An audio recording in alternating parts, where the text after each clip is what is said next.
नमस्कार सभी को मेरी तरफ से। आज एक और काफी इम्पोर्टेंट लेटर रेलवे बोर्ड ने निकाला है। RB number 10/2025 10/2025। डेट है 3 फरवरी 2025। जितने भी लोग अभी ग्रुप बी एग्जाम की तैयारी कर रहे हैं जो कि 4 मई 2025 को है, उनके लिए बहुत इम्पोर्टेंट न्यूज़ है और बहुत थोड़ा सा झटका लगने वाली बात है जो तैयारी कर रहे थे, क्योंकि इसमें रेलवे बोर्ड ने बेसिक जो कई सालों पुराना पॉलिसी था उसको चेंज कर दिया है। कुछ दिन पहले जो 90/24 में भी चेंज किया था वो थोड़ा सा लोगों के लिए बेनिफिशियल था, मैक्सिमम के लिए। लेकिन ये थोड़ा सा मुझे तो थोड़ा सा नेगेटिव लगा, कुछ लोगों को शायद पसंद नहीं आएगा, लेकिन जो नियम है भारत सरकार ने बनाए हैं तो जानना जरूरी है। तो मैं आज उसके ऊपर बात कर रहा हूँ। बात करने से पहले बता दूं, जो भी मैं बता रहा हूँ ये मेरा अपना इंटरप्रिटेशन है, इसको प्लीज ऑफिशियली ना लिया जाए। तो सब्जेक्ट में कहा है promotion from group C to group B post through 70% selection. 70% की बात की गई, 30% नहीं, एलडीसी की बात नहीं की, सिर्फ 70% की बात की है। इन्होंने रेलवे बोर्ड का रेफरेंस दिया था 8/10/2024। ये 8/10/2024 का लेटर भी मेरे पास है, इसके ऊपर में हम बात करेंगे। इसमें कहा पहले जो पैराग्राफ है, in terms of boss letter under reference it was decided that 70% of group B post in all departments having organised services, all employees who are eligible and who volunteer for selection should be considered without any limitation of number as in case of AP। तो ये पहली बार जो 93/24 निकाला था ना, 8 अक्टूबर को letter निकाला था। पहले ये था कि एक वैकेंसी के सामने 5 को बुलाते थे 70% सिलेक्शन में, 2 वैकेंसी 8 है और 3 वैकेंसी 10 है, और 4 से बाद फिर 3 टाइम्स बुलाते थे। एपीओ के सिलेक्शन को छोड़ के, एपीओ के अलावा जितने भी सिलेक्शन होते थे, एईएन है, एसीएम है, एएम है, एएफ है, जितने भी होते थे एपीओ को छोड़ के, एपीओ में अलग रूल था, वो बात करेंगे। तो वो रूल को हटाते हुए इसमें कहा गया 93/24 में कि अब जितने भी लोग एलिजिबल हैं उन सभी की सभी वो है 70% जो एग्जाम है वो उसमें एलिजिबल कर दिया है, वो अप्लाई कर सकते हैं।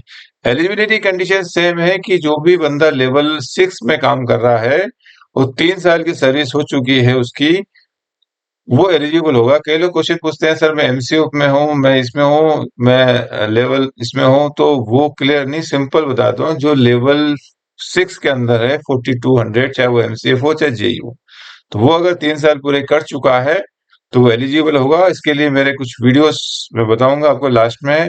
जितने भी गजिस्ट्रेट के ऊपर काफी सारे लेटर निकले हाल फिलहाल में, वो सारे को मैंने एक साथ प्ले लिस्ट में डाला हुआ है, उसको आप देख सकते हैं, तो समझने की कोशिश करिए। तो ये पहली बात की थी इन्होंने कि सभी को अलाउ कर दिया था, और इसके अंदर नेगेटिव मार्किंग सेकंड पैराग्राफ में नेगेटिव मार्किंग हटा दिया था 70% में, लेकिन एलडीसी में कहा था कि वो नेगेटिव मार्किंग रहेगा। तो ये बहुत इंपॉर्टेंट बात थी। दोनों बातें जो थी काफी पॉजिटिव बातें थी, लोगों को इसमें भला हो रहा था, अच्छा लग रहा था, लोगों को बड़ा अच्छा पॉजिटिव न्यूज था। अब थोड़ा सा 25 में ये जो 10/25 निकाला, इसमें फिर रेलवे बोर्ड ने अपना पॉलिसी चेंज किया है, और इसमें कहा गया है 2 नंबर के अंदर कि in continuation of set instruction it has been decided by board that in case of group B post other than APO, APO को छोड़ के पॉलिसी चेंज की इसमें कुछ पैरा बी में, the candidates for viva voce and assessment of record of service shall be called to the extent of 6 times of number of vacancies category wise in the order of seniority. यानी एक तो बता दूं कि जो भी कर्मचारी एग्जाम देगा उसमें क्वालिफाई मार्क्स 60% है सेफ्टी में, और नॉन सेफ्टी में जो रिलैक्स स्टैंडर्ड होता है वो अलग होता है। तो अभी तक ये था कि जो जितने भी लोग एग्जाम दे रहे हैं, अगर वो 60% से ज्यादा लेके आते हैं तो वो वाइवा के लिए एलिजिबल होते हैं। लेकिन अगर मान लीजिए 10 वैकेंसी है और काफी लोग पास हो गए, 200 लोग पास हो गए हैं, तो ऑब्वियसली 200 लोगों का वाइवा नहीं होगा।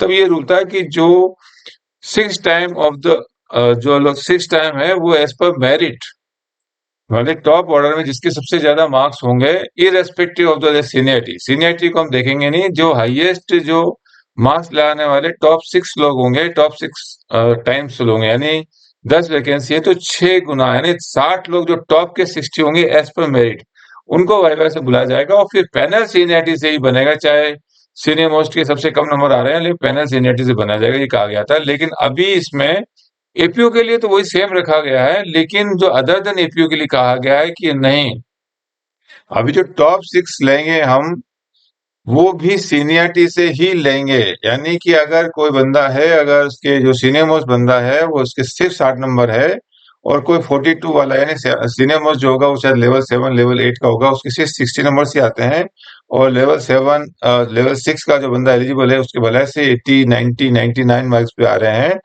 अगर वो उसमें नहीं आ पाता है टॉप 6 में, सीनियरिटी में नहीं आ पाता है, तो फिर वो वाइवा नहीं दे पाएगा। तो ये थोड़ा-सा मुझे ये तो पसंद नहीं आया, लेकिन बोर्ड की पॉलिसी है। मेरे हिसाब से एलिजिबल करना चाहिए था, बहुत अच्छा रूल था एपीओ का।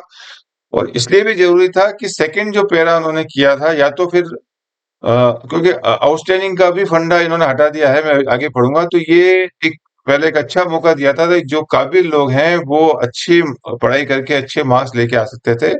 तो उनके लिए बहुत प्रोविजन दिया था सरकार ने, लेकिन कोई बात नहीं, जो सरकार ने किया है वो कुछ सोच समझ के ही किया होगा, कोई रीजन होगा। तो मैं इसमें ज्यादा बात ना करते हुए मैं रूल बता दूं कि अब जो रूल है, अभी भी फिर दोबारा एपीओ और अदर देन एपीओ के लिए अलग कर दिया है। एपीओ में ये रूल है कि जो भी 60% एंड अबव लेके आते हैं, एज पर मेरिट, जो टॉप वैकेंसी का जो 6 गुना होगा, वो हाईएस्ट जो मार्क्स मेरिट से बनेगा उसमें टॉप 6 को लेंगे। 6 टाइम जो भी होगा उनका ही वाइवा होगा, और वाइवा में जो इस पर सीनियरिटी से पैनल अरेंज होगा। लेकिन अदर देन एपीयू जितने भी है, एसीएम एएमएम एईएन वगैरह जितने भी है, उनको जो टॉप 6 होगा वो एज पर सीनियरिटी से लिया जाएगा। यानी अगर सीनियर लोगों के सिर्फ 90 90 91 92 93 भी हैं, और जो आपके जूनियर है उनके भले से 120 भी हैं, तो भी नहीं आ पाएगा नंबर। ये थोड़ा सा उनके लिए अनफॉर्चुनेट है, ये पॉलिसी बोर्ड ने बनाई है। और तीसरा पैरा भी काफी इंपॉर्टेंट किया है इन्होंने। Further, it has been decided to do away with the grading of candidates as good and outstanding and subsequent supervision as contained para 204.8 and 204.9 of IRM Volume 1. In 70% selection across all organized department, the panel will be formed in order of seniority. तो अभी तक जो panel बनता था वो seniority से ही बनता था, लेकिन एक प्रोविजन दिया था, जो काबिल होशियार लोग थे कि अगर 80% मार्क्स उनका आता था तो वो टॉप में आ जाते थे, तो वो जंप कर लेते थे सीनियर लोगों को। तो एक जो जूनियर लोग लेवल 6 में जो लोग होते थे, कई लोग अभी पिछले एग्जाम में एपीओ बने हैं या दूसरे ऑफिसर भी बने हैं। एपीओ में था प्रोविजन, बाकी में था नहीं। तो एपीओ काफी मैंने देखता हूँ जो मेरी जानकारी में है, लेवल 6 वाले जो ओएस थे, कई लोग एपीओ बन गए थे due to being outstanding marks आने की वजह से। तो अब ये इश्यू थोड़ा सा रहेगा कि पैनल में इन्होंने आउटस्टैंडिंग का फंडा खत्म कर दिया है। तो सबसे पहले मैं 204 और 204.8 और 204.9 आपको जरा बता दूं, ये हमारा आईआरएम का चैप्टर है। तो 204 में कहा गया था, तो जो successful candidate shall be arranged, जो सक्सेसफुल लोग होंगे, दो securing 80% marks and above graded as outstanding, and those securing between 60 marks and 79 graded as good. The panel should be consist of employees who are qualified in the selection corresponding to the number of vacancies for which the selection was held. Employees securing grading outstanding will be placed on the top, followed by those securing grading good inter-se seniority in which within each group being maintained. यानी outstanding जो आते थे 80% ऊपर marks आते थे, उनको ऊपर रखा जाता था, लेकिन फिर उसके अंदर भी एज पर सीनियरिटी से रखा जाता था। फिर गुड के अंदर 79 टू 60% जो मार्क्स आते थे उनको रखते थे, लेकिन एज पर सीनियरिटी अरेंज करते थे। लेकिन किसी वजह से सीनियर मोस्ट अगर 80% नहीं लेके आ पा रहा, तो जूनियर जो अगर किसी वजह से 80% मार्क्स आते थे, उनके लिए चांस होता था कि वो एपीओ बने। इंक्लूडिंग माई सेल्फ, मैं भी आउटस्टैंडिंग से ही एपीओ बना हूं। तो ये पॉलिसी आने के बाद तो शायद मैं नहीं बन पाता। तो ये पॉलिसी जो भी सरकार ने बनाया, तो ये वाला पैरा जो है अभी रेलवे बोर्ड ने ये पूरा खत्म कर दिया है, इसको पूरा पूरा। और इससे पहले जो था एक पॉलिसी और थी, ये वाला, ये भी आपका जो ये 20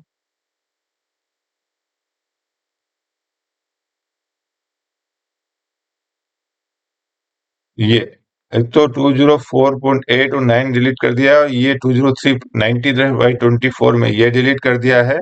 और एक और क्वेश्चन जो आता है वो बता दूं मैं आपको,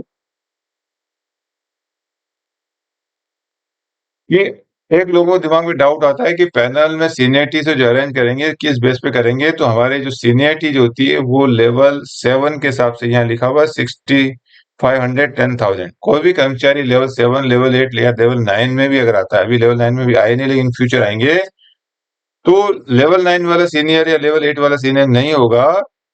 ये देखा जाएगा कि जो भी कर्मचारी, चाहे एक कर्मचारी लेवल 7 में, एक 8 में और एक 9 में, तीनों कर्मचारी लेवल 7 में एंट्री इनटू गेट कब है, लेवल 7 में कब आए, वहां से उनकी टोटल सर्विस कितनी हुई। जिसकी लेवल 7 में ज्यादा हुई वो सीनियर हो जाएगा। तो ये एक सीनियरिटी काउंट करने का तरीका है। लेवल 8 वाला सीनियर होगा ऐसा नहीं, लेकिन एक कर्मचारी लेवल 7 में है, उसको 2 साल ही हुए, और लेवल 6 में 2 साल हुए, 4 साल हुए, लेकिन लेवल 6 वाले कर्मचारी को 10 साल हो गए, तो फिर लेवल 7 वाला ही सीनियर होगा। तो लेवल 6 और 7 की बात जब आती है तो उसमें बिना किसी डाउट के लेवल 7 वाला सीनियर होगा। लेकिन लेवल 7, 8 और 9 के अंदर मामले में लेवल 7 में टोटल सर्विस कितने की वो आपकी सीनियरिटी काउंट की जाएगी। ये एक छोटा सा नियम है इसके अंदर, ये मैंने आपको बता दिया। और एक और मैं आपको जरा पैनल पोजीशन अब कैसे बनेगी, ये मैंने पुराने वीडियो का बताया था, थोड़ा सा इसी में समझाने की कोशिश करता हूं मैं आपको।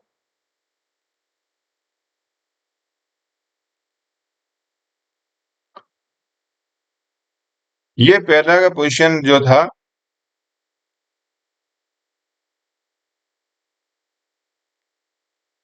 कि ये आपका एज पर सीनियरिटी है, ये नाम है एम्प्लॉय के एबीसीडी, और पहले ए के नंबर थे 60।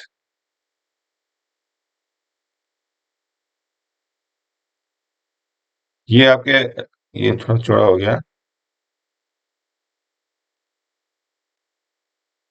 ये सबसे कम नंबर थे 80। और पहले जो प्रोविजन था कि जो आउटस्टैंडिंग वालों को टॉप पे रखा जाता था, देखिए यहाँ पे 90, 95, 100 ये सब आ गया था। और ये लोग जो थे, ये 3 लोग जो थे वो 80% से ऊपर थे, तो 120, तो ये लोग ऊपर आ गए। देखिए यहाँ पर ये तीनों के तीनों यहाँ ऊपर आ गए, तो पहले इनको रख दिया। और फिर यहाँ सीनियरिटी, इस पे सीनियरिटी अरेंज किया, तो सीनियरिटी में ये 21 वाला सीनियर नंबर 1 पे ये था, फिर ये 2 पे था, और ये 3 पे था। उसी हिसाब से सीनियरिटी में अरेंज किया। और फिर ये उसके बाद फिर ये आपके 60 से लेके 79 तक के बंदे थे, इनको भी सीनियरिटी से अरेंज किया, तो सीनियर मोस्ट ये दो हुए, तो इन दो को यहाँ रखा। अब जो पैनल बनेगा आपका, तो अब वो पैनल जो बनेगा वो इसी हिसाब से बनेगा। ये नंबर 1 रहेगा आपका, ये 2 रहेगा, और ये 3 रहेगा, ये 4 रहेगा। नंबर कितने भी आए आपकी सीनियरिटी यही रहेगी। इनको सिर्फ क्वालिफाई करना है, 60 नंबर लेके आने हैं क्वालिफाई, प्लस इंटरव्यू के हिसाब से जितने मार्क्स लेके आने हैं वो क्वालिफाई करते ही वो लोग जो है पैनल पे नाम आ जाएंगे। आप आपकी ये मार्क्स कितने आ रहे हैं वो डिपेंड नहीं करता है नई पॉलिसी के हिसाब से। और एपीओ में थोड़ा सा बेनिफिट दिया है, हालांकि एपीओ में भी पैनल आपका सेम ऐसा ही बनेगा। एपीओ में थोड़ा बेनिफिट दिया हुआ है कि अगर किसी वजह से ऐसा हो सकता है कि सीनियर के जो मार्क्स है, मान लीजिए लेवल 7 में या लेवल 8 के जो बंदे हैं, उन्होंने एग्जाम दिया, और लेवल 6 के बंदों ने एग्जाम दिया, और वैकेंसी मान लीजिए 5 है। 5 का अब 6 टाइम मल्टीप्लाई करेंगे 30, तो हो सकता है जो 30 जो बंदे हैं वो सिर्फ ओएस लोग जो हैं वो लेवल 6 वाले, उनके मार्क्स ही 80, 90 मार्क्स आ जाए, और वही लोग ऊपर आ जाएं, और लेवल 7, 8 और बंदे जो है वो अराउंड 90, 95, 100 तक यहाँ है। तो हो सकता है वो टॉप 6 में ना आ पाए मेरिट के हिसाब से, तो फिर लेवल 12 के लोगों को चांस मिल जाएगा।